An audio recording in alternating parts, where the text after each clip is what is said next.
India TV 9 news Maharashtra. 7 जन्माच्या शपथा मोडून दुसऱ्यासोबत अनैतिक संबंध प्रस्थापित करणाऱ्या पत्नीचा तर काही ठिकाणी पत्नीसोबत अनैतिक संबंध ठेवणाऱ्या तरुणाचे खून झाल्याचे गुन्हे जिल्ह्यात दाखल आहेत। पत्नीच्या चारित्र्यावर संशय, पत्नीचे अनैतिक संबंध, प्रॉपर्टीचा वाद अशा कारणातून सर्वाधिक खून झाले आहेत। सोलापूर जिल्ह्यात 2 वर्षात खुनाचे 1 नव्हे 2 नव्हे तर तब्बल 130 गुन्हे पोलिसात दाखल आहेत।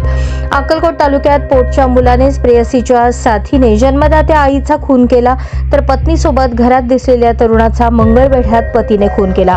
दुसरीकडे प्रेम संबंधास अडसर ठरणाऱ्या प्रेयसीचा पतीचा खून करताना प्रियकर देखील तलावात बुडून मरण पावल्याचा गुन्हा ग्रामीण पोलिसात दाखल आहे। क्षणभर सुखासाठी अनेक जण जन्मभर तुरुंगात बसल्याची उदाहरणे आहेत। काही गुन्ह्यांमध्ये तर शेतीच्या बांधावरून प्रॉपर्टीच्या कारणातून अनेकांनी टोकाची पावले उचलली आहेत। पोलिसात दाखल गुन्ह्यावरून रक्ताच्या नात्यांचाच विसर पडल्याचे दिसत आहे। तळहातावरील फोडाप्रमाणे सांभाळलेल्या पोटच्या गोळ्याकडूनच जन्मदात्यांना मारहाण केल्याचेही गुन्हे पोलिसात दाखल आहेत। जिल्हा सरकारी वकील म्हणतात, खुनाच्या गंभीर गुन्ह्यात आरोपीला भारतीय न्याय संहितेतील कलम 103 नुसार न्यायालयाकडून फाशी किंवा जन्मठेपेची शिक्षा होते।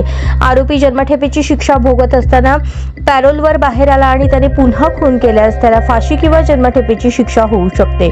दुसरीकडे खुनाचा प्रयत्न करणाऱ्यास BNS मधील कलम 109 नुसार किमान 10 वर्षे ते जन्मठेपेपर्यंतची शिक्षा होते।